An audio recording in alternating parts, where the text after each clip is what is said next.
up? Welcome back to the channel. I am Nick here with Ryan. What up?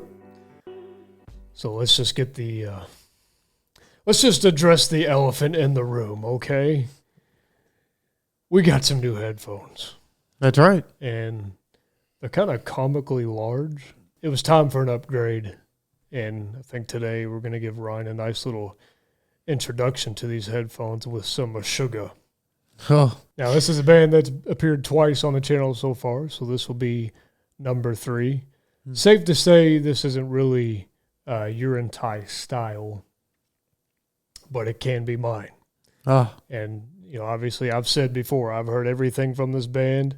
I think this is one of the more unique bands maybe ever, just because they created this gent genre. Now, some people will say it's not really a genre, you know, whatever. I don't know. They just created their own little thing. Well, not a little thing. They created their own sound. There had been people that tried to copy it years and years after, but I still think Meshuggah, they just have a signature sound that I think we need to get back to. And if you look at those first 2 videos, they both hit big, and I think for good reason. So today we're going with Rational Gaze, and this song utilizes a metaphor concerning sight to describe looking too deeply for something that likely does not exist, and the misinformation that will present itself if we do.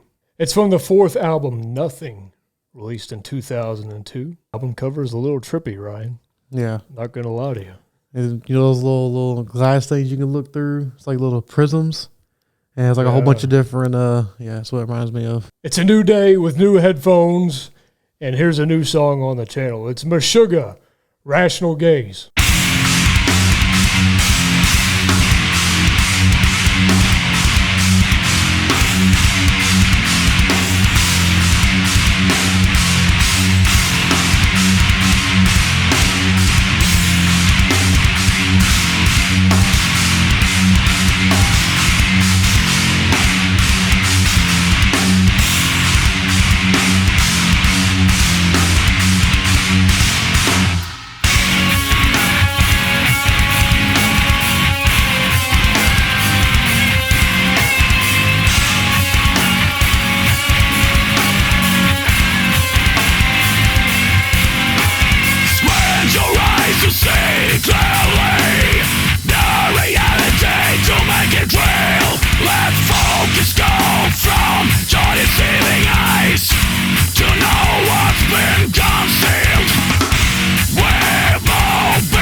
Yeah, there's no good place to stop in this song, so I'm just going to go ahead and get it out of the way. Well, I'm pretty sure I've already explained when it comes to the screaming, you know, when it comes to the style of music, that if it's listenable, like I can hear the words, it's not as bad. Okay. I can tolerate it. It's just whenever you get to the, when he said the dissolution and he said I've reopened, that's whenever I'm like, okay, this is a little much for me, But in the beginning though, when he's like, he's just go on like regular singing, I'm like, okay, I can handle this. I like this. Plus, the fast pace is another thing I really like. So that already got me going already, because I already like the fast paced music. I've been saying that, so then for him to come in with the, the decent vocals with the, the screaming, but I can actually hear the words, which is not too bad. It's just whenever we got to the, dissolutions, when you can't hear the words that's what I don't like. That's why I don't like it, as much as, maybe the next person. But, the drums and the guitars, it keeps me interested to wanting to hear more of the songs. So I actually don't think it's that bad of a song as so far. Yeah. Are you finding any sort of groove though? Like with the guitars or the drums? Yeah. The guitars definitely keep me in the groove. But when they went to that, like, I guess it's like a little, what do you call it? A little break right here. It was kind of like offsetting. It was like the drums were like offbeat with the different time signature. Yeah. And so that kind of threw me off. I was like, okay, wait, what am I supposed to do here? Yeah. So I kind of just stuck with the. I actually went with the drums because I thought the drums were really. What do you call those? It's the snare was really it's popping really hard back there. Bop bop bop. I kind of go back and forth, really. It's kind of an interesting thing of how my mind works when I listen to these kind of songs. Yeah. It's like what captures me first, Right. Because I feel like a lot of people would hear, they hear this right here. Systematic denial of the crystalline. To see the fine grain. To read the hidden words. So they change right here. It goes back.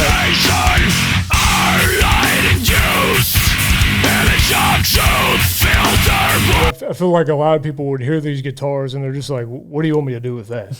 Like, it's just burn, burn, burn. Some people can't get down with the time signature with the guitars. Mm-hmm. It's just a little too like zigzaggy. You ever heard of when somebody tells you like, I don't know where this came from, but people would say, like this is a thing where you rub your belly and you do this, like pat your head. Yeah, is that a thing where they said people can't, like some people can't do that? It's rub your head and pat your belly. See? Oh, yeah. Oh, wait a minute. Uh-huh. Wait a minute. Yeah, there it is.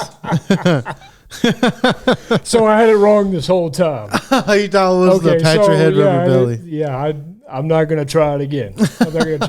That's what people tell us. Just follow the hi-hat in Meshuggah, and you will catch the groove. And then right here, we're just in 4/4 time. I think overall, it's just really about the tone. It's really about the heaviness, right? And that's what people love. That's what gets people moshing. And that's this type of music. It gets you, it just wants it. You just want to grab something and just kind of do this to it and just kind of throw it and just, it just brings out the caveman in you, I guess. So caveman. Yeah. Back to the intro here.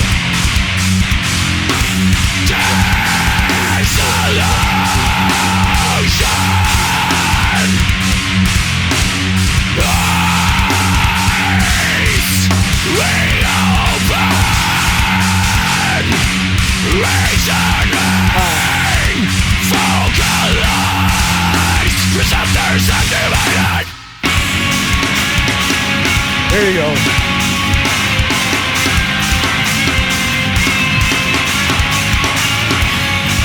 Yeah.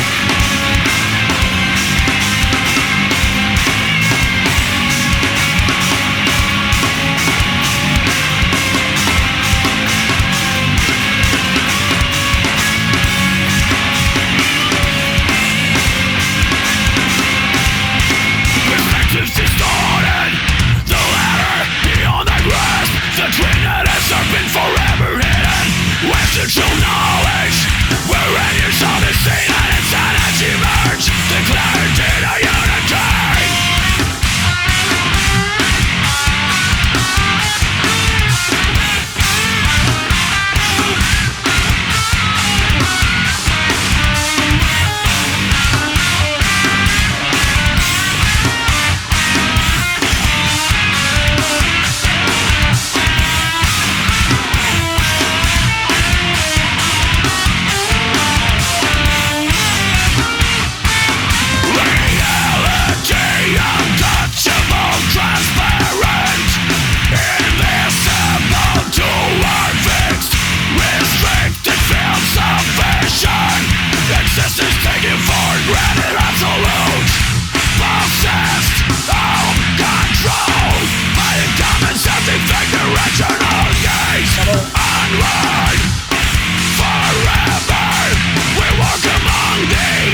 Man, the kick.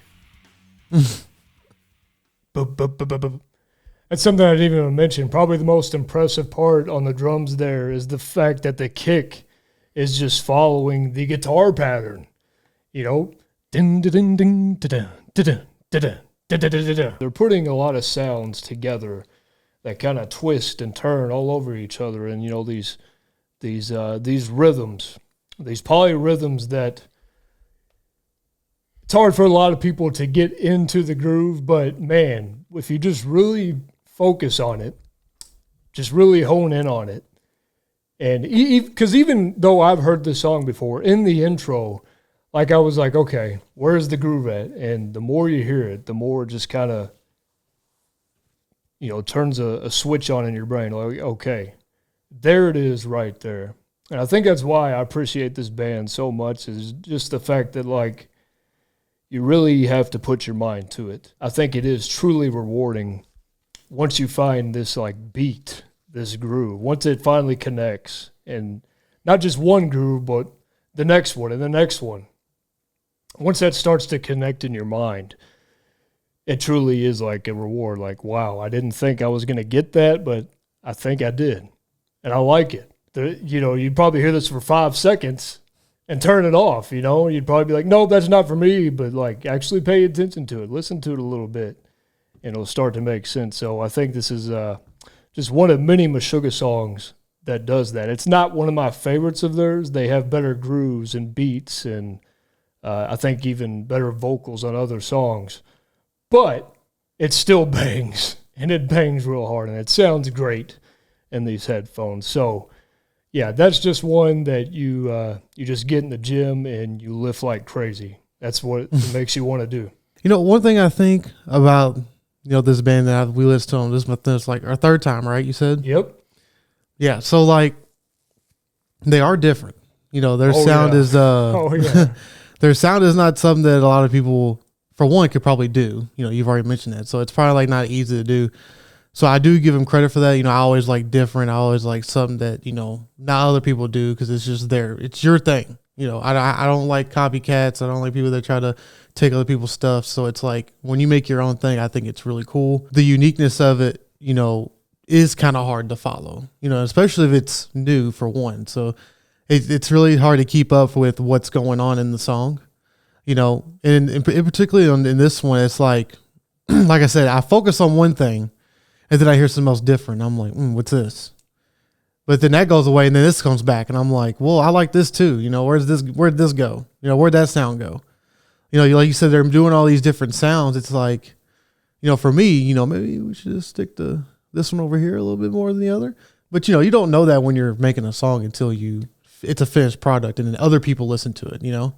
So I think that, like, you know, for me at least, there was the beginning riff that they had in the beginning. I like that one the most, in my opinion. Yeah. I agree. That's my favorite part of the song too. Yeah. Yeah, that's my favorite part. Yeah. So it's like so the more the song went, it was like, I'm getting kind of less interested. I like that rhythm more than the others. Sure. Yeah. But, you know, just hearing different sounds come up in the song does keep me interested. So it's like, does that sound like it's going to work? What do you think about the solo? It's a Meshuggah solo. I mean, what can you say? Burn it, burn it. You know, it's just like, what? I mean, you don't even know what to make of it. It just sounds so, like, alien, you know? Yeah. It sounded literally somebody just, like, you know, you see a saucer and somebody, they just spit out their trash of, like, their alien technology. And they just happen to find it. It's like, oh, what's this? Let's just throw this in there and see how this goes. Like you gave an alien a guitar and it was like, try to make a sound. And they're like, okay. You know? Yeah. I mean, it's cool. It's just like, but at the same time, it really is like, what? That's a solo? Okay, sure. Let's go with that. Yeah. Yeah. And it wasn't very long either. It lasted like, what, 20 seconds? Yeah, it's not a long solo. Yeah. So it gives you the sound, and it's like, all right, that's enough. We're going to take it away from you. We might use this later. Yeah, I mean, just forget that. I like it, but it's kind of comical, to me anyway. Yeah. It's just for me, you know, I feel like the other songs were better. I do appreciate, you know, the, like I said, the uniqueness of it. So I don't think it was a terrible song in any means, but probably wouldn't be anything I would probably come back and listen to it again. Yeah. I definitely will, just because really that main groove you're talking. I mean, I do like the other grooves in this song, but the bang, bang, bang, really that's the main draw for me in this, and that's why I can come back to this. Again, I think people will appreciate this song, not only for, I mean, the rhythms in each Meshuggah song, but really just the tone and just the, you know, just putting hair on your chest type of thing. Obviously, you're going to be back again on the channel. A lot more to get to with Meshuggah. Let us know what you thought about that one and where it ranks for you in their discography. That's it, guys. Don't forget to drop a like, and as always, please tell us your views. Thanks for subscribing, clicking that bell. Peace out.